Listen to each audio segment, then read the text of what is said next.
Hello दोस्तों, नमस्कार दोस्तों। NCB education hub YouTube channel में आप सभी का हार्दिक अभिनंदन है, हार्दिक स्वागत है। दोस्तों, आज का अपना चर्चा का विषय है फर्स्ट ग्रेड एग्जाम को लेकर। जो स्कूल लेक्चरर की एग्जाम हुई है, स्कूल व्याख्याता की एग्जाम हुई है 18 अक्टूबर 2022 को हिस्ट्री सब्जेक्ट से, उसका दोस्तों आज हम इस वीडियो क्लास के माध्यम से सॉल्यूशन कर रहे हैं। और दोस्तों, मैं आपको इस वीडियो क्लास के माध्यम से हिस्ट्री सब्जेक्ट की जो एग्जाम लगी है उसकी आंसर की प्रेजेंट कर रहा हूं, या आंसर की के बारे में आपके साथ विश्लेषण कर रहा हूं। तो दोस्तों, ध्यान देकर पढ़ें। पहला महत्वपूर्ण क्वेश्चन देखें, सुभाष चंद्र बोस ने आजाद हिंद फौज का नेतृत्व कौन से शहर में संभाला भाई? सुभाष चंद्र बोस ने दोस्तों आजाद हिंद फौज का नेतृत्व संभाला था भाई साहब सिंगापुर में।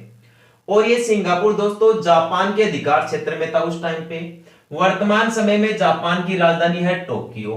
रंगून ये दोस्तों म्यांमार की राजधानी थी पहले। म्यांमार का प्राचीन नाम था बर्मा, और बर्मा की राजधानी मानी जाती थी दोस्तों रंगून। आजकल बर्मा का भी नाम बदलकर म्यांमार कर दिया गया है, और म्यांमार की राजधानी है दोस्तों नायपी ताव या नेपी ताव। तो ध्यान रखना, पेरिस दोस्तों फ्रांस की राजधानी है। ठीक है, तो इसके बारे में अपना सही आंसर तो हो गया दोस्तों सिंगापुर, कि सिंगापुर में सुभाष चंद्र बोस ने आजाद हिंद फौज का नेतृत्व संभाला भाई। तो क्वेश्चन दोस्तों आपसे यह भी पूछा जा सकता है कि आजाद हिंद फौज का गठन कब हुआ था भाई? आजाद हिंद फौज का गठन हुआ था 1 सितंबर 1942 को। 1 सितंबर 1942 को। यहां आपसे दूसरा क्वेश्चन यह पूछा जा सकता है कि सुभाष चंद्र बोस का जन्म कब हुआ था भाई? सुभाष चंद्र बोस का जन्म हुआ था दोस्तों 23 जनवरी 1897 में। 23 जनवरी 1897 में सुभाष चंद्र बोस का जन्म हुआ भाई।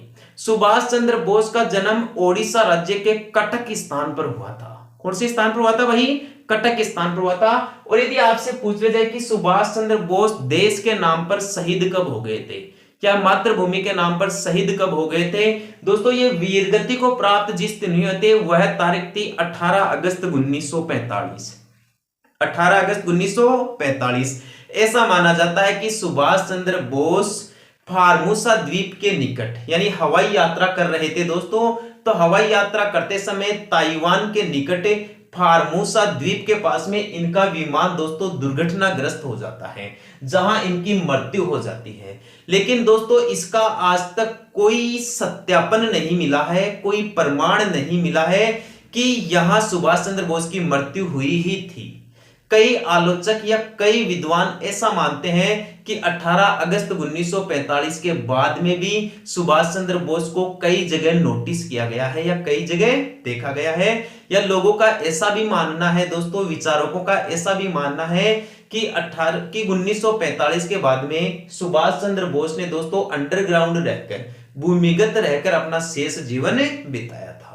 ठीक है दोस्तों, तो ये मतभेद बना हुआ है, यानी इसकी मृत्यु सही थी या गलत थी, ये आज भी रहस्य बना हुआ है। बहुत सारे विचारक दोस्तों, बहुत सारे विद्वान इस रहस्य को सुलझाने की कोशिश कर रहे हैं, लेकिन किसी ने भी दोस्तों आज तक स्पष्ट प्रमाण नहीं दिया है। तो साधारण तौर पर सुभाष चंद्र बोस की मृत्यु 18 अगस्त 1945 को ही मानी जाती है, और वो ताइवान जाते समय विमान दुर्घटना में फार्मूसा द्वीप के पास में हुई थी। ठीक है दोस्तों, तो जन्म तो हुआ था इनका 1897 में, और दोस्तों इनका देहांत हुआ था 1945 में। 1897 से लेकर 1945 के बीच की जो महत्वपूर्ण जानकारी है वो देखते हैं दोस्तों, कि सुभाष चंद्र बोस के बारे में क्या क्या क्वेश्चंस पूछे जा सकते हैं। एक तो दोस्तों सुभाष चंद्र बोस को नेताजी के नाम से जाना जाता है।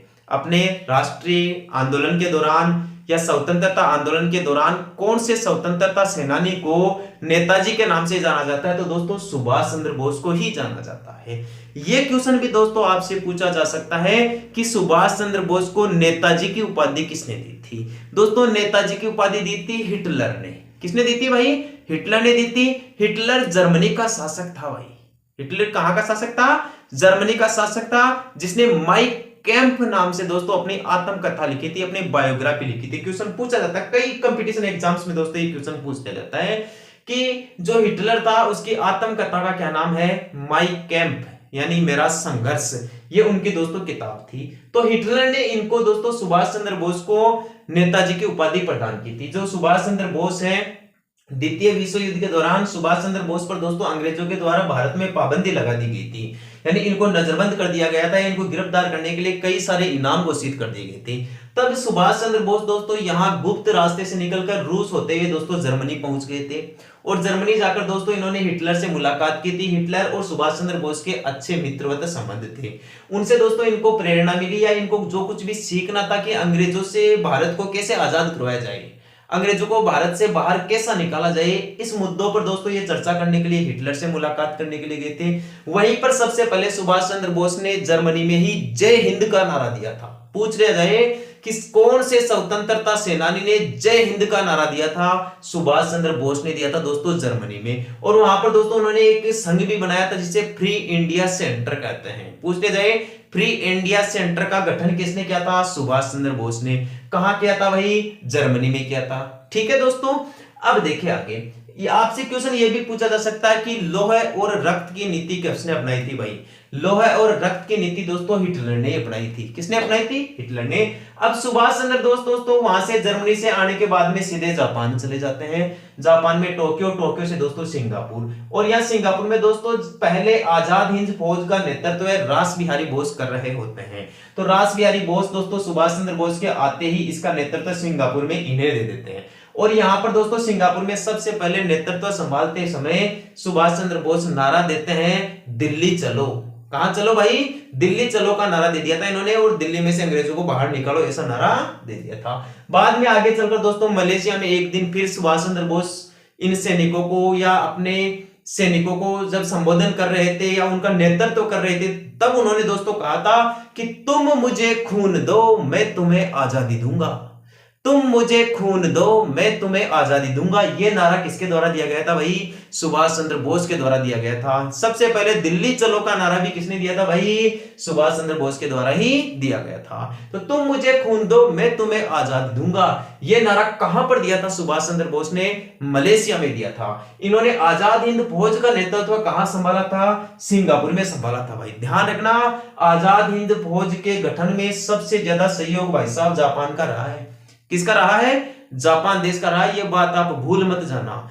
जो सुभाष चंद्र बोस है इन्होंने आजाद हिंद फौज में एक तो सुभाष चंद्र बोस ब्रिगेड बनाई थी, एक यूनिट बनाई थी, एक महिलाओं के लिए बनाई थी दोस्तों जिसे झांसी की रानी ब्रिगेड के नाम से जाना जाता है। एक नेहरू ब्रिगेड बनाई थी इन्होंने, और एक गांधी ब्रिगेड बनाई थी, यानी ये यूनिटें बनाई थी सुभाष चंद्र बोस ने अपनी इस आजाद हिंद फौज में। दोस्तों आजाद हिंद फौज के द्वारा सबसे पहले भारत में अंडमान निकोबार द्वीप समूह को आजाद करवाया गया। क्वेश्चन आ जाए भारत का सबसे पहले आजाद होने वाला स्थान कौन सा है, अंडमान निकोबार द्वीप समूह है, जो किसके द्वारा आजाद करवाया गया था, सुभाष चंद्र बोस के द्वारा आजाद करवाया गया था। और यहां पर दोस्तों इन्होंने सबसे पहले तिरंगा फहराया था इसी अंडमान और निकोबार द्वीप समूह पर। अंडमान और निकोबार द्वीप समूह को सुभाष चंद्र बोस ने दोस्तों स्वराज और शहीद नाम दिए थे भाई। क्या नाम दिए थे, स्वराज और शहीद। और दोस्तों कुछ दिन पहले ही अपने जो नरेंद्र मोदी जी की सरकार है उन्होंने अंडमान निकोबार द्वीप समूह के द्वीपों का नाम स्वराज और शहीद रखा है, यानी उसका नाम चेंज कर दिया गया है। पहले अलग नाम थे तो स्वराज और शहीद नाम कर दिए गए हैं वहां। तो ध्यान रखना, क्वेश्चन पूछा जा सकता है कि भारत का पहला स्थान वह कौन सा है जहां सबसे पहले तिरंगा झंडा फहराया गया, वह अंडमान निकोबार द्वीप समूह ही था। वहां दोस्तों आजाद हिंद फौज का झंडा फहराया गया था। आज के अपने तिरंगे झंडे में और आजाद हिंद फौज के तिरंगे झंडे में क्या फर्क है भाई, क्या डिफरेंट है, बस थोड़ा सा फर्क है दोस्तों। आज जैसा तिरंगा है वैसा ही तिरंगा सुभाष चंद्र बोस की आजाद हिंद फौज का था। फर्क इतना सा है कि आजाद हिंद फौज के झंडे में दहाड़ता हुआ शेर था। क्या था भाई, दहाड़ता हुआ शेर था, यानी वीरता का प्रतीक था। कहने का मतलब क्रूरता का प्रतीक था, कि मतलब बड़ी बहादुरी का प्रतीक था। और आज का अपना जो तिरंगा झंडा ना दोस्तों, उसमें नीले रंग का अशोक चक्र है जिसमें 24 तिल्लियां है भाई। किसमें है, 24 तिल्लियां है। जो चक्र है वह प्रगति का द्योतक है, विकास का द्योतक है। ठीक है दोस्तों, अब देखिए आप आगे यदि इसके बारे में आपको और कोई क्वेश्चन ध्यान रखना है तो सबसे इंपॉर्टेंट क्वेश्चन यही ध्यान रखना है, पूछा जाता है सुभाष चंद्र बोस ने आजाद हिंद फौज का नेतृत्व कहां संभाला, सिंगापुर में। इन्होंने जय हिंद और फ्री इंडिया सेंटर की स्थापना कहां की, अब जय हिंद का नारा कहां पर दिया भाई साहब, जर्मनी में दिया। जर्मनी में किससे मुलाकात करने के लिए गए थे, हिटलर से। हिटलर की आत्मकथा का नाम बताइए, माई कैंप। पूछ लिया जाए सुभाष चंद्र बोस का जन्म कहां हुआ था। सुभाष चंद्र बोस का जन्म कटक ओडिशा में 23 जनवरी 1897 को हुआ था। इनकी मृत्यु हुई थी 18 अगस्त 1945 को फार्मूसा द्वीप के निकट ताइवान जाते समय एक हवाई दुर्घटना में। और पूछ ले जाए कि ये जो आजाद हिंद फौज है इसका गठन कब हुआ था भाई, 1 सितंबर 1942 को हुआ था। दूसरा क्वेश्चन देखें, गांधी जी ने केसर ए हिंद की उपाधि कब लौटा दी थी। कौन से आंदोलन के दौरान महात्मा गांधी जी ने केसर ए हिंद की उपाधि अंग्रेजों को वापस त्याग दी थी। भाई केसर ए हिंद की उपाधि लौटाने का क्या मतलब है भाई, यहां लौटाने का मतलब है, केसर ए हिंद का मतलब होता है भाई साहब सम्राट। केसर ए हिंद का मतलब क्या होता है, सम्राट होता है। तो अंग्रेज महात्मा गांधी जी से खुश हो गए थे भाई, क्यों, क्योंकि महात्मा गांधी जी ने प्रथम विश्व युद्ध में अंग्रेजों की तन मन धन से मदद की थी, बहुत ज्यादा आर्थिक मदद की थी भाई साहब, और बहुत ज्यादा मतलब सैनिकों का सहयोग दिया था, सैनिकों को भर्ती कराने में बहुत ज्यादा मदद दी थी महात्मा गांधी जी ने अंग्रेजों को। तो अंग्रेज महात्मा गांधी से खुश हो जाते हैं और उनको केसर ए हिंद की उपाधि प्रदान करते हैं। बाद में आगे चल के दोस्तों अंग्रेजों के विरोध में कुछ ऐसे मूवमेंट होते हैं या अंग्रेज भारत में ऐसी गलत गतिविधियों के द्वारा शासन करते हैं कि गांधी जी उनके शासन से दुखी हो जाते हैं या आहत हो जाते हैं, और बदले में दोस्तों वो केसर ए हिंद की उपाधि वापस लौटा देते हैं। तो देखिए दोस्तों केसर ए हिंद की उपाधि कौन से मूवमेंट पे लौटाई गई, क्या असहयोग आंदोलन पर, सविनय अवज्ञा आंदोलन पर, भारत छोड़ो आंदोलन पर, या सूरत फूट पर। सूरत फूट या इसे सूरत समझौता भी कह सकते हैं दोस्तों, ये 1907 में हुआ था भाई। इसमें जो कांग्रेस थी और जो मुस्लिम लीग थी ना, उन दोनों के बीच में, या फिर दोस्तों मुस्लिम लीग का थोड़ा बाद में मानिए आप, जो उदारवादी और जो उग्रवादी थे ना, जैसे उदारवादी नेता तो हो गए दोस्तों मदन मोहन मालवीय हो गया, महात्मा गांधी हो गए, पंडित जवाहरलाल नेहरू हो गए, ये दोस्तों उदारवादी नेता थे। लाल बाल पाल, लाला लाजपत राय, बाल गंगाधर तिलक, विपिन चंद्र पाल, ये दोस्तों गरम दल के नेता थे, इन्हें उग्रवादी कहते हैं। तो इन दोनों के बीच में दोस्तों की कांग्रेस का अध्यक्ष कौन बने, तो कांग्रेस के अध्यक्ष पद को लेकर दोस्तों इनके बीच में विवाद हो गया। मतलब जहां जो अधिवेशन बुलाया गया ना सूरत गुजरात में, वहां पर दोस्तों लात घूसों से इनके बीच में लड़ाई हो गई, चप्पल जूतों से इनके बीच में लड़ाई हो गई। तो इसी को दोस्तों सूरत फूट कहा जाता है या सूरत विभाजन कहा जाता है। पूछ लिया जाए सूरत विभाजन कब हुआ था, 1907 में हुआ था। सूरत विभाजन को सूरत फूट या इसे सूरत विभाजन क्यों कहते हैं, क्योंकि इस समय दोस्तों उदारवादियों और उग्रवादियों के बीच में कांग्रेस के अध्यक्ष पद को लेकर विवाद हो गया था। ठीक है, अब देखिए दोस्तों भारत छोड़ो आंदोलन। भारत छोड़ो आंदोलन तो दोस्तों 8 अगस्त 1942 को महात्मा गांधी जी के द्वारा प्रारंभ किया गया था। और भारत छोड़ो आंदोलन के दौरान महात्मा गांधी जी ने 2 नारे दिए थे भाई। एक तो अंग्रेजों को कहा था कि अंग्रेजों भारत छोड़ो, एक भारतीय लोगों को कहा कि आजादी से कुछ कम नहीं, यानी कि करो या मरो, करो या मरो। इस टाइम पे दोस्तों महात्मा गांधी जी ने 1942 में यह आंदोलन शुरू किया था। तो दोस्तों इन दोनों ही समय में महात्मा गांधी जी ने केसर ए हिंद की उपाधि नहीं लौटाई।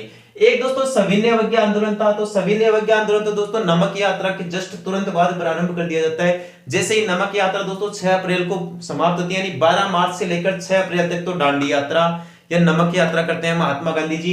इसके जस्ट बाद में दोस्तों 6 अप्रैल को ही वो एक आंदोलन शुरू कर देते हैं, सविनय अवज्ञा आंदोलन, यानी विनम्रता पूर्वक अंग्रेजों की सभी नीतियों का विरोध किया जाए, विदेशी वस्तुओं का बहिष्कार किया जाए, सभी सरकारी दफ्तरों कार्यालयों इनसे त्याग पत्र दे दिया जाए, सरकारी नौकरियों को छोड़ दिया जाए, स्कूल कॉलेज बंद कर दी जाए, अंग्रेजों का किसी प्रकार से कोई सहयोग नहीं करे तो अंग्रेज अपने आप ही भारत छोड़ के चले जाएंगे। तो इस समय भी दोस्तों इन्होंने इस सविनय अवज्ञा आंदोलन के दौरान भी गांधी जी ने केसर ए हिंद की उपाधि नहीं लौटाई। गांधी जी ने दोस्तों केसर ए हिंद की उपाधि लौटाई थी असहयोग आंदोलन के दौरान। कब लौटाई थी भाई, असहयोग आंदोलन के दौरान।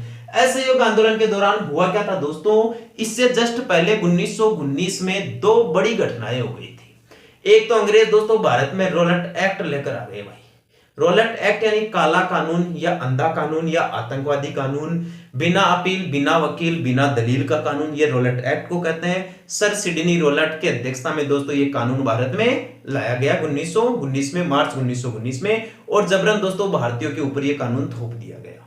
इसकी कार्यविधि इस प्रकार से थी कि अंग्रेज केवल क्रांतिकारी होने की संदेह पर या शक के आधार पर भी किसी भी भारतीय को दोस्तों गिरफ्तार कर लेते थे और उसको 2 वर्ष तक जेल में डाल दिया करते थे। उसको बचाने के लिए किसी प्रकार की कोई व्यवस्था नहीं थी, इसलिए इसे दोस्तों अंधा कानून या काला कानून कहा है। तो एक तो दोस्तों महात्मा गांधी जी और इनके समर्थित लोगों ने इस कानून को वापस लेने की बात कही, लेकिन दोस्तों अंग्रेजों ने इस ओर कोई ध्यान नहीं दिया और उन्होंने इसी रॉलेट एक्ट को माध्यम बनाकर डॉक्टर सतपाल और सैफुद्दीन किचलू को, जो पंजाब के मुख्य लोकप्रिय नेता थे, उनको गिरफ्तार करके दोस्तों जेल में डाल दिया जाता है। तो उसको रिहा करने के लिए दोस्तों जलियांवाला बाग हत्याकांड में लोग एकत्रित होते हैं, या ऐसा माना जाता है कि जलियांवाला बाग हत्याकांड में लोगों के एकत्रित होने का दूसरा मुख्य कारण था कि सिखों का जो वार्षिक पर्व आता है वैसाखी, जैसे अपने होली दिवाली मनाते हैं ना, वैसे दोस्तों उनके वैसाखी पर्व मनाते हैं। तो वैसाखी पर्व की पहले की तैयारी करने के लिए दोस्तों वहां एकत्रित हुए थे। लेकिन दोस्तों कोई हंसराज नामक गद्दार भारतीय था, तो उसने दोस्तों गलत सूचना दे दी अंग्रेजों को जाकर। उस समय पंजाब का जो लेफ्टिनेंट गवर्नर था या जो मुख्य सैन्य अधिकारी था, उसका नाम था जनरल डायर। तो दोस्तों जनरल डायर क्या करता है, खूब सारे सैनिकों को ले जाकर उस जलियांवाला बाग में चला जाता है। वहां बिना किसी सूचना देने के पहले ही बिना किसी सूचना के वहां भीड़ पर दोस्तों ये अंधाधुंध गोलियां चला देता है, जिसमें हजारों की संख्या में निर्दोष भारतीय लोग मारे जाते हैं। तो ऐसी घटनाओं से आहत होकर दोस्तों महात्मा गांधी जी को असहयोग आंदोलन शुरू करना पड़ा। महात्मा गांधी जी ने असहयोग आंदोलन शुरू किया था भाई 1 अगस्त 1920 को। और इस समय दोस्तों अनेक नेताओं के द्वारा कई उपाधियां लौटा दी गई, जैसे महात्मा गांधी जी के द्वारा केसर ए हिंद की उपाधि लौटा दी गई। जमनालाल बजाज जो गांधी जी के 5वें पुत्र माने जाते हैं, उन्होंने राय बहादुर की उपाधि लौटा दी। जो रविंद्रनाथ टैगोर थे, उन्होंने सर नाइटहुड की उपाधि लौटा दी गई। तो असहयोग आंदोलन के दौरान कई उपाधियां लौटाई गई थी और महात्मा गांधी जी ने भी दोस्तों असहयोग आंदोलन के दौरान ही केसर ए हिंद की उपाधि वापस लौटा दी थी। अगला क्वेश्चन देखिए, मेवाड़ का मैराथन किसे कहते हैं भाई? मेवाड़ का मैराथन, ये जो मैराथन युद्ध है, ये मैराथन नाम दोस्तों कर्नल जेम्स टोड के द्वारा दिया गया भाई।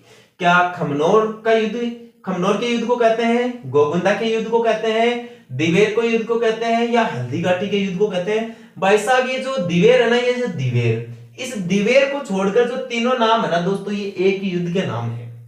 तीनों एक ही युद्ध के नाम है, हल्दी घाटी के युद्ध के। हल्दी घाटी के युद्ध को दोस्तों खमनोर का युद्ध कहते हैं, इसी को गोगुंदा का युद्ध कहते हैं और इसी को दोस्तों मेवाड़ का मैराथन कहा जाता है। तो ये तो दोस्तों गोगुंदा, खमनोर, मैराथन, ये 3 तो उपनाम हो गए भाई हल्दी घाटी के। तो अपना सही आंसर हल्दी घाटी का युद्ध हो गया भाई। मेवाड़ का मैराथन कौन से युद्ध को कहा जाता है भाई? हल्दी घाटी के युद्ध को कहा जाता है, जो महाराणा प्रताप और अकबर की सेना के बीच लड़ा गया था। अकबर की सेना का नेतृत्व तो यहाँ पर आमेर के कछुआ राजा मानसिंह के द्वारा किया गया था और अकबर का जो मुगल सेनापति था उसका नाम था भाई साहब आसफ खान।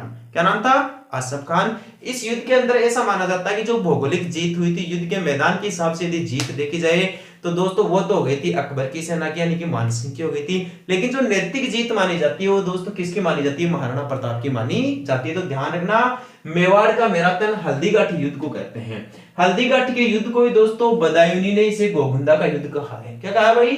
गोगुंदा का। और इसी को दोस्तों खमनोर के युद्ध के नाम से भी जाना जाता है। नेक्स्ट क्वेश्चन देखिए, नेपोलियन बोनापार्ट का जन्म कहां हुआ था भाई? नेपोलियन बोनापार्ट दोस्तों फ्रांस का शासक था। कहां का शासक था? फ्रांस का शासक था। और नेपोलियन बोनापार्ट का जन्म हुआ था भाई ब्रियन में, पेरिस में, अजासियो में या कोर्सिका में। दोस्तों नेपोलियन बोनापार्ट का जन्म हुआ था कोर्सिको द्वीप पर 1769 ईस्वी में।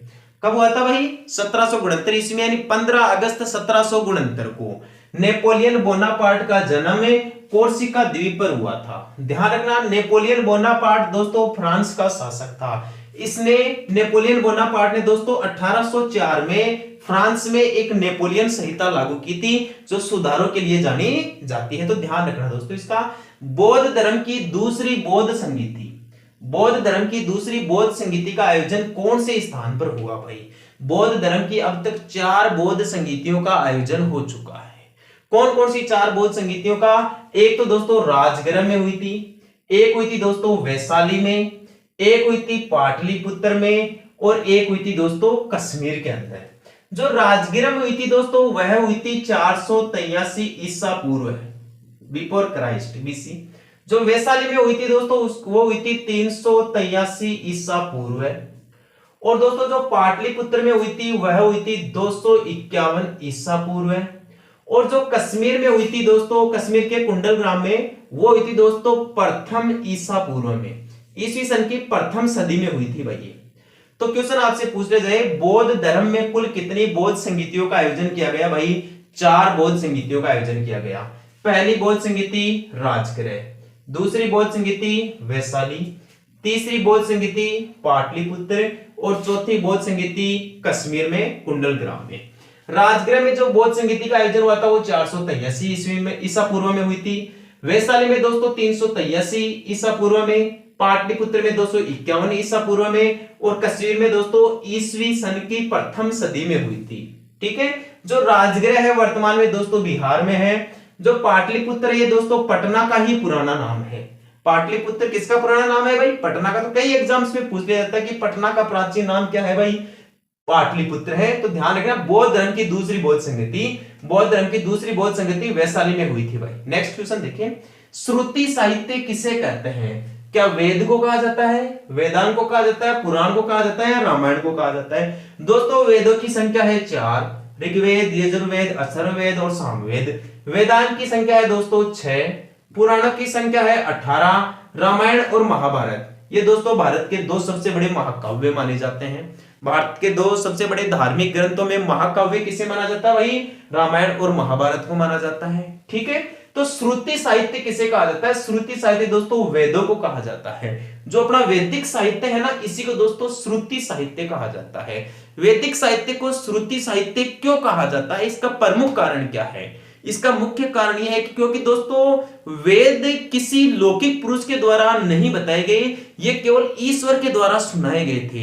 यानी एक व्यक्ति को दूसरे व्यक्ति के द्वारा सुनाकर ये ज्ञान दिया जाता था, सुनकर ये ज्ञान प्राप्त किया जाता था, इसलिए इसे श्रुति साहित्य के नाम से जाना जाता है। मतलब वेद खुद भगवान कृष्ण के द्वारा दिए गए थे या ईश्वर के द्वारा प्रदत्त ज्ञान ही ऋग्वेद माना जाता है या वैदिक साहित्य माना जाता है। पूछा जाता है श्रुति साहित्य किसे कहते हैं? वैदिक साहित्य को श्रुति साहित्य कहते हैं। वेदों की संख्या कितनी है? 4, वेदांत कितने हैं? 6, पुराण कितने हैं? 18, रामायण और महाभारत ये 2 क्या है? भारत के 2 सबसे बड़े धार्मिक ग्रंथ या महाकाव्य हैं। भाई साहब अष्टछाप के संस्थापक कौन थे? अष्टछाप दोस्तों 8 मंत्रियों का या 8 विद्वान व्यक्तियों का समूह है अष्टछाप। तो इस अष्टछाप मंडली के संस्थापक क्या विठलनाथ जी थे, क्या कुंभन दास जी थे, या सूरदास जी थे, या गोकुलनाथ जी थे? दोस्तों 1565 ईस्वी में ये जो अष्टछाप है इसका गठन किया गया था या इसकी स्थापना की गई थी और दोस्तों ये विठलनाथ के द्वारा की गई थी और इनका सहयोग किया था दोस्तों इनके पिता बालानंदाचार्य जी ने। यानी बालानंदाचार्य जी और विठलनाथ इन दोनों ने मिलकर दोस्तों अष्टछाप की स्थापना की थी। तो पूछ लिया जाए अष्टछाप के संस्थापक कौन थे? विठलनाथ जी थे। यानी फर्स्ट ग्रेड में ये सभी क्वेश्चंस पूछे गए हैं दोस्तों और इसमें इस क्वेश्चंस का आंसर ये हो जाएगा कि विठलनाथ जी को अष्टछाप का संस्थापक माना जाता है। अगला क्वेश्चन देखिए, टीपू सुल्तान ने स्वतंत्रता का वृक्ष कहां लगाया? दोस्तों टीपू सुल्तान मैसूर का शासक था। टीपू सुल्तान के पिता का नाम था दोस्तों हैदर अली और इसकी माता का नाम था फखरुन्निसा। ठीक है। ये जो टीपू सुल्तान था दोस्तों इसे बादशाह के नाम से भी जाना जाता है। किस नाम से जाना जाता है? इसका उपनाम है दोस्तों बादशाह टीपू सुल्तान। इसने दोस्तों स्वतंत्रता का वृक्ष कहां लगाया था? इसने स्वतंत्रता का वृक्ष दोस्तों क्या मैसूर में लगाया था? मैसूर का तो दोस्तों ये खुद शासक था। इसके पिता हैदर अली के बाद में क्या मद्रास में लगाया, रंगपट्टनम में लगाया या फिर मंगलोर में लगाया? दोस्तों इन्होंने स्वतंत्रता के वृक्ष लगाया था दोस्तों रंगपट्टनम में। कहां लगाया था भाई? रंगपट्टनम में। ये टीपू सुल्तान वही आदमी है जिसके मित्रवत संबंध दोस्तों नेपोलियन बोनापार्ट के थे। ये टीपू सुल्तान दोस्तों फ्रांस की जो नीति थी, फ्रांस की जो सैन्य सिस्टम था उससे बहुत ज्यादा प्रभावित था और फ्रांस में नेपोलियन बोनापार्ट की मदद से या इसकी सलाह लेकर ही इसने भारत में दोस्तों फ्रांस की तर्ज पर मतलब की सैनिक व्यवस्था का गठन किया था और इसकी इसी सैनिक व्यवस्था से दोस्तों अंग्रेज नाराज हो गए थे। तो दोस्तों इस पर कई आरोप लगा दिए गए थे कि टीपू सुल्तान मेरे विरोध में जाकर मेरे वहां यूरोपीय क्षेत्र में जो फ्रांसीसी क्षेत्र है नेपोलियन बोनापार्ट का उसके साथ कूटनीतिक संबंध बना रहा है या साजिशें रच रहा है। तो दोस्तों इस प्रकार से टीपू सुल्तान पर अनेक आरोप लगाकर अंग्रेजों ने इसके ऊपर घेराव भी डाला था। तो टीपू सुल्तान ने स्वतंत्रता के वृक्ष का रोपण श्री रंगपट्टनम में किया था जो इसके राज्य मैसूर का प्रमुख केंद्र माना जाता था। ठीक है दोस्तों, नेक्स्ट क्वेश्चन देखें। यूएनओ संयुक्त राष्ट्र संघ, यूनाइटेड नेशंस ऑफ ऑर्गेनाइजेशन, इसके महासचिव का कार्यालय क्या होता है भाई? यूएनओ के या संयुक्त राष्ट्र संघ के महासचिव के कार्यालय को किस नाम से जाना जाता है? क्या इसे महासभा के नाम से जाना जाता है? क्या इसे सुरक्षा परिषद कहा जाता है? या इसे अंतरराष्ट्रीय न्यायालय कहते हैं? या भाई इसे सचिवालय कहते हैं? सबसे पहले तो दोस्तों मैं आपको आंसर बता देता हूं, इसे सचिवालय कहते हैं भाई। ये महासभा, सुरक्षा परिषद, अंतरराष्ट्रीय न्यायालय, सचिवालय, ये यूएनओ संयुक्त राष्ट्र संघ के अंग है भाई। संयुक्त राष्ट्र संघ के प्रमुख अंग है 6। संयुक्त राष्ट्र संघ के प्रमुख अंग कितने हैं भाई? 6। संयुक्त राष्ट्र संघ की स्थापना दोस्तों 24 अक्टूबर 1945 को हुई थी। संयुक्त राष्ट्र की स्थापना कब हुई थी? 24 अक्टूबर 1945 को हुई थी। अमेरिका के न्यूयॉर्क शहर में मैनहट्टन द्वीप पर दोस्तों इसका प्रमुख कार्यालय है या प्रमुख इसका ऑफिस है। तो पूछ रहा है कि संयुक्त राष्ट्र संघ के महासचिव का जो कार्यालय होता है, ऑफिस होता है, क्या उसे महासभा कहा जाता है? क्या इसे सुरक्षा परिषद कहा जाता है या अंतरराष्ट्रीय न्यायालय कहा जाता है? दोस्तों इसे सचिवालय कहा जाता है और ये न्यूयॉर्क में स्थित है। पूछ ले जाए कि संयुक्त राष्ट्र संघ का सचिवालय का कार्यालय कहां स्थित है? दोस्तों अमेरिका के न्यूयॉर्क शहर में स्थित है। ठीक है। और यदि आपसे पूछ ले जाए अंतरराष्ट्रीय न्यायालय का मुख्यालय कहां पर है? अंतरराष्ट्रीय न्यायालय का मुख्यालय भाई साहब हेग शहर में।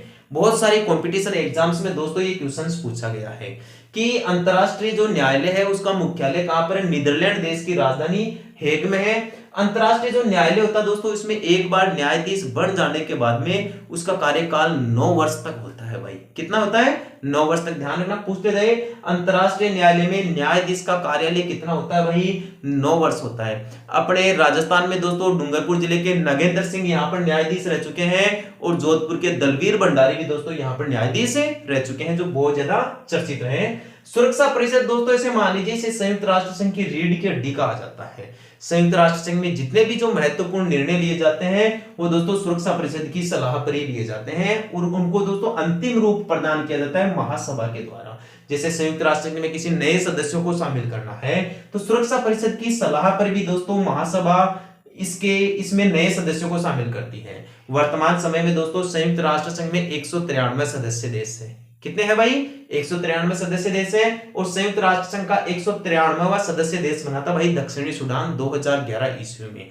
पूछ ले जाए संयुक्त राष्ट्र संघ के महासचिव के बारे में। संयुक्त राष्ट्र संघ का पहला महासचिव दोस्तों नॉर्वे का ट्राइगोली बना था। क्या बना था? नॉर्वे का ट्राइगोली। यदि आपसे पूछ ले जाए कि जब भारत में कश्मीर मुद्दा चला था उस समय संयुक्त राष्ट्र संघ का महासचिव कौन था? तो ट्रिगवेली था भाई। कौन था? ट्रिगवेली। आपसे दोस्तों वर्तमान समय के बारे में पूछ ले जाए कि वर्तमान समय में संयुक्त राष्ट्र संघ के महासचिव कौन है?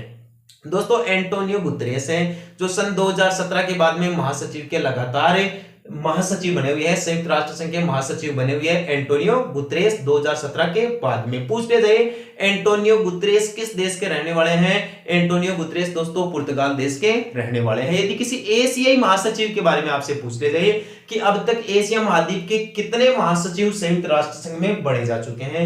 दोस्तों संयुक्त राष्ट्र संघ में अब तक एशियाई महासचिवों की बात करें तो भारत से तो दोस्तों ऐसा कोई व्यक्ति है नहीं जो संयुक्त राष्ट्र संघ में अब तक महासचिव के पद पर पहुंचा है।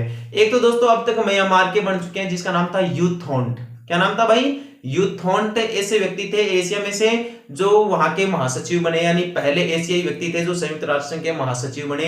एशिया महाद्वीप से दूसरा व्यक्ति था दोस्तों बान की मून, जो दक्षिणी कोरिया से थे भाई। कहां के थे?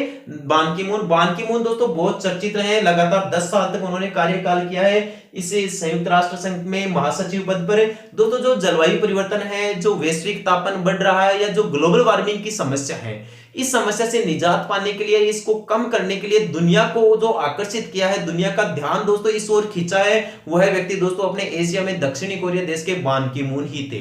यानी उनका ये सबसे बड़ी उपलब्धि मानी जाती है संयुक्त राष्ट्र संघ के पद पर रहते हुए। नेक्स्ट क्वेश्चन देखें, आबू के परमाणु की प्राचीन राजधानी क्या थी भाई? आबू के परमाणु की प्राचीन राजधानी दोस्तों, इनकी राजधानी का प्रमुख केंद्र सिरोही माना जाता है। आबू के परमाणु की राजधानी का प्रमुख केंद्र क्या माना जाता है? सिरोही माना जाता है दोस्तों, जो शिव सिंह के द्वारा बसाई गई थी और इससे पहले इसकी राजधानी दोस्तों चंद्रावती मानी जाती थी भाई। क्या मानी जाती थी? चंद्रावती। जयदयाल और मेहराब खान, जयदयाल और मेहराब खान ने 1857 में कौन सी क्रांति का नेतृत्व किया था? जो जयदयाल और मेहराब खान है, इन्होंने 1857 की क्रांति में राजस्थान की कौन सी छावनी से नेतृत्व किया था भाई? क्या नसीराबाद से किया था? यहां से तो नहीं कर सकते भाई साहब। क्यों नहीं कर सकते? क्योंकि नसीराबाद सैनिक छावनी से तो 15वीं नेटिव इन्फेंट्री और 30वीं नेटिव इन्फेंट्री ने विद्रोह किया था। तो यहां पर तो दोस्तों किसी जयदयाल और मेहराब खान का नाम आता है नहीं। ब्यावर दोस्तों, ब्यावर में क्रांति हुई नहीं। ब्यावर और खेरवाड़ा ये दो छोटी सैनिक छावनियां थी और यहाँ पर दोस्तों किसी प्रकार की कोई बड़ी क्रांति नहीं हुई। टोंक दोस्तों ये सैनिक छावनी थी नहीं, ये तो एक मुसलमान रियासत थी जहां का शासक वजीरुद्दौला था। ये तो अंग्रेजों के इशारों पे नाचने वाला आदमी था। रही बात दोस्तों कोटा की, तो ये अपना सही आंसर हो जाएगा भाई, यानी जयदयाल की मेहरबानी कोटा में हुई। ऐसे याद कर लो ट्रिक को कि जयदयाल की मेहरबानी कहां पर हुई भाई? कोटा में रही। जयदयाल और मेहराब खान इन दोनों ने दोस्तों कोटा के अंदर क्रांति की। कोटा का पॉलिटिकल एजेंट था भाई साहब मेजर बर्टन। कौन था? Major Burton. तो मेजर बर्टन का दोस्तों सिर काट दिया गया और पूरे कोटा शहर में घुमाया गया। इस मेजर बर्टन का दोस्तों एक डॉक्टर था जिसका नाम था सेडलर कोटम, उसको भी दोस्तों मार दिया गया क्रांतिकारियों ने। जो कोटा का राजा था दोस्तों राव राम सिंह शासक था यहाँ का, उसको दोस्तों कोटा के किले में इन्होंने नजरबंद कर दिया क्रांतिकारियों ने। यानी सबसे ज्यादा विप्लव इसे मान लीजिए दोस्तों कोटा में ही रहा। कहां पर रहा? कोटा में 1857 की क्रांति का। ध्यान रखना दोस्तों कोटा भी एक सैनिक छावनी नहीं थी। कोटा भी एक सैनिक छावनी नहीं थी, ये आम केंद्र था, जनता का केंद्र था और सबसे ज्यादा इसमें जनता ने भाग लिया। नेक्स्ट क्वेश्चन देखिए, महाराणा सांगा ने बाबर को 16 फरवरी 1527 को किस युद्ध में हराया भाई? अब आपको पता है डेट ठीक तरीके से युद्ध के मामले में आपको याद है कि 16 फरवरी 1527 को कौन सा युद्ध हुआ था? क्या खानवा का युद्ध हुआ था, बयाना का युद्ध हुआ था, बसवा का युद्ध हुआ था या खंडार का युद्ध हुआ था? दोस्तों खानवा और बसवा ये दोनों भरतपुर में है। खानवा और बयाना दोस्तों, खानवा और बयाना ये दोनों भरतपुर में है। बसवा राजस्थान के दौसा जिले में पड़ता है भाई। कौन से जिले में पड़ता है? दौसा जिले में। ये वही स्थान है दोस्तों जहां महाराणा सांगा को इनके साथियों ने जहर दे दिया था। बहुत सारी एग्जाम्स में दोस्तों ये क्वेश्चन पूछ लिया जाता है कि महाराणा सांगा को इसके साथियों ने जहर कहां पर दे दिया था? बसवा दौसा में दे दिया था। ये युद्ध दोस्तों बयाना का युद्ध था भाई, जिसमें महाराणा सांगा ने बाबर को हराया था 16 फरवरी 1527 में। फिर कुछ दिन बाद में दोस्तों बाबर युद्ध में हार जाने के बाद में युद्ध के मैदान से हट जाता है कुछ दिनों के लिए, और बाबर दोस्तों बाद में कुछ ही दिनों में फिर से अपनी सेना को संगठित करता है। अपने जो सैनिकों का जो मनोबल टूट गया था दोस्तों, उस मनोबल को वापस बढ़ाता है, उनको बहुत अच्छी तरीके से मोटिवेट करता है। और कुछ ही दिन बाद में 17 मार्च 1527 ईस्वी को इसे भरतपुर में ही दोस्तों बयाना के पास में खानवा के युद्ध में आ जाता है महाराणा सांगा से लड़ने के लिए। और इस खानवा के युद्ध में ये जो बाबर है ये दोस्तों जीत जाता है और गाजी की उपाधि धारण कर लेता है। आ रही है बात समझ में? तो खानवा के युद्ध में तो दोस्तों बाबर जीत जाता है, जबकि जो बयाना का युद्ध था इसमें दोस्तों सांगा जीत जाता है। तो पूछ क्या रहा है अपने को पूछ रहा है सांगा ने बाबर को 16 फरवरी 1527 को कौन से युद्ध में हराया? तो दोस्तों सांगा ने बाबर को बयाना के युद्ध में हराया था, जबकि बाबर ने सांगा को कौन से युद्ध में हराया था? खानवा युद्ध में हराया था। ये दोनों ही स्थान भरतपुर में है, दोनों ही युद्ध 1527 में है। बयाना का युद्ध हुआ था 16 फरवरी को और खानवा का युद्ध हुआ था 17 मार्च 1527 को। ठीक है दोस्तों, कंसेप्ट क्लियर है? एक क्वेश्चन और पूछा जा सकता है, खानवा का युद्ध भरतपुर के कौन से क्षेत्र में होता? रूपवास तहसील में हुआ था भाई। कौन सी तहसील में? रूपवास तहसील में। अगला क्वेश्चन देखिए, उदयपुर में एकलिंग जी का मंदिर किसने बनवाया था भाई? उदयपुर में एकलिंग जी का मंदिर, एकलिंग यानी भगवान शंकर भगवान का मंदिर है दोस्तों, ये शिव जी का मंदिर है।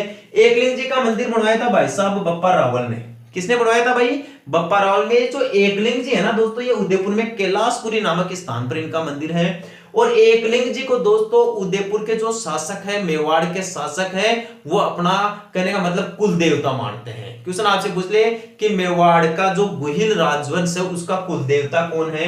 दोस्तों एकलिंग जी को मेवाड़ के गुहिल वंश का कुल देवता माना जाता है, या एकलिंग जी को ही मुख्य शासक माना जाता है मेवाड़ साम्राज्य का। और जो जितने भी राजा हुए हैं, जैसे महाराणा सांगा हुए हैं, कुंभा हुए हैं, बप्पा रावल हुए हैं, ये अपने आप को एकलिंग जी का दीवान मानते थे, अपने आप को उसका प्रधानमंत्री मानते थे। ठीक है दोस्तों, तो उदयपुर में एकलिंग जी का मंदिर किसने बनवाया था? बप्पा रावल ने बनवाया था, जिसे काल भोज के नाम से भी जाना जाता है। ठीक है, और ये हरित ऋषि की गाय चराते दोस्तों तो, और हरित ऋषि के आशीर्वाद से ही मौर्य राजा मान मौर्य को हराकर ही दोस्तों चित्तौड़गढ़ पर अधिकार कर लेते हैं या मेवाड़ के राजा बनते हैं। गुहिल वह व्यक्ति था दोस्तों जिसने मेवाड़ में गुहिल वंश की स्थापना की थी। मेवाड़ में गुहिल वंश का संस्थापक किसे माना जाता भाई? गोहिल को माना जाता है। महाराणा कुंभा को दोस्तों मेवाड़ में या राजस्थान में स्थापत्य कला का जनक माना जाता है, यानी राजस्थान में वास्तुकला या स्थापत्य कला का जनक किसे माना जाता है भाई? महाराणा कुंभा को। क्यों? क्योंकि मेवाड़ के जो 84 दुर्ग है ना, मेवाड़ के उन 84 दुर्गों में से केवल या 84 दुर्गों में से अकेले 32 दुर्ग तो दोस्तों महाराणा कुंभा ने बनवा दिए थे। इसलिए इतने ज्यादा दुर्ग बनवा देने के कारण महाराणा कुंभा को स्थापत्य कला का जनक माना जाता है। और महाराणा कुंभा बहुत ही शानदार शासक थे दोस्तों। ऐसे मान लीजिए, मतलब मेवाड़ का जो इतिहास है ना दोस्तों, मुख्य रूप से 3 शासकों पर ही टिका हुआ है। महाराणा सांगा, महाराणा कुंभा और महाराणा प्रताप, ये 3 ही बड़े महत्वपूर्ण शासक हैं। रतन सिंह दोस्तों, ये तो रावल रतन सिंह वही पद्मिनी वाला मैटर था। तो जब मेवाड़ का इतिहास पढ़ाया जाएगा तो बहुत ही ढंग के तरीके से पढ़ा दिया जाएगा। ठीक है दोस्तों, इसके बारे में काफी रोचक कहानियां हैं। चौहानों का मूल स्थान क्या था भाई? राजस्थान में। राजस्थान में चौहानों का मूल स्थान किसे माना जाता है?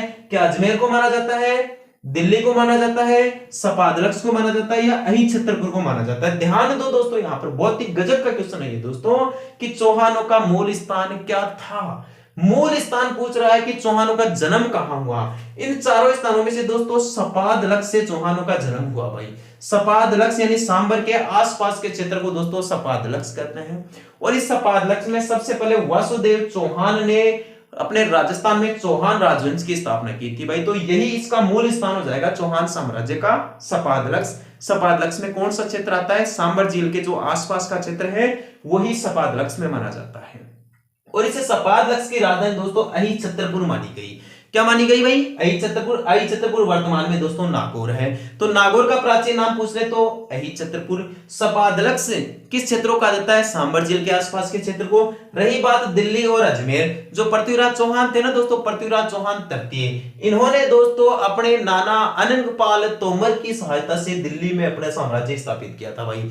तो एकमात्र चौहान राजा कौन था जिसने दिल्ली पर शासन किया दोस्तों? पृथ्वीराज चौहान तृतीय, जो मोहम्मद गोरी के दौरान युद्ध में मारा जाता है या उसके दौरान मार दिया जाता है या उसके द्वारा काबुल ले जाया जाता है। अनेक घटनाएं दोस्तों, भ्रमित घटनाएं, वो सारे अपने इतिहास के अंदर पढ़ेंगे डिटेल से कि कौन सा विद्वान क्या मत मानता है और कौन सा विद्वान क्या मत मानता है। जैसे जो चंद्रवर्दाई है उसके अनुसार तो ये कहा जाता है कि भाई साहब पृथ्वीराज जो चौहान है उसको सिरसा हरियाणा के निकट नहीं मारा गया था, वहां पर नहीं पकड़ा गया था उसको, तो मोहम्मद गोरी गौर प्रदेश गजनी ले जाता है और वहां पर फिर बाद में मोहम्मद गोरी की हत्या तो शब्द भेदी बाण से ये पृथ्वीराज चौहान करता है, मोहम्मद गोरी को मार देता है। और बाद में चंद्रवर्दाई और जो पृथ्वीराज चौहान है वो दोनों दोस्तों आत्महत्या कर लेते हैं, क्योंकि उन दोनों के बारे में ऐसा कहा जाता है एक थाल जन्म एक थाल मरण, दोनों का एक साथ जन्म हुआ था और एक साथ ही मृत्यु हो गई, दोनों घनिष्ठ मित्र थे।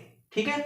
अजमेर दोस्तों राजस्थान में, ये आगे चलकर अजमेर चौहानों का मुख्य केंद्र बना भाई, या मुख्य राजधानी बनी, जहां पर तारागढ़ दुर्ग है या जिसे गढ़बिटली दुर्ग के नाम से भी जाना जाता है। तो इस प्रकार से दोस्तों 18 अक्टूबर 2022 को हिस्ट्री सब्जेक्ट का जो पेपर लगा है, इसके अंदर दोस्तों ये महत्वपूर्ण क्वेश्चंस पूछे हैं जो आपके लिए दोस्तों आगामी कंपटीशन एग्जाम्स में काफी मददगार साबित हो सकते हैं या निर्णायक साबित हो सकते हैं। यदि दोस्तों आपको मेरे द्वारा पढ़ाई गई जानकारी अच्छी लगी है या आपको मेरे पढ़ाने का तरीका अच्छा लगता है या फिर दोस्तों आपको ऐसा लगता है कि मैं आपके लिए महत्वपूर्ण कंटेंट प्रदान कर सकता हूं, तो दोस्तों अपने YouTube चैनल को लाइक शेयर और सब्सक्राइब जरूर करें। ठीक है दोस्तों, आज के लिए इतना ही पढ़ाया जाएगा। जल्दी मिलते हैं दोस्तों अगली वीडियो क्लास में अपने इसी YouTube चैनल पर, यानी NCB education hub YouTube channel पर। ठीक है दोस्तों, ओके।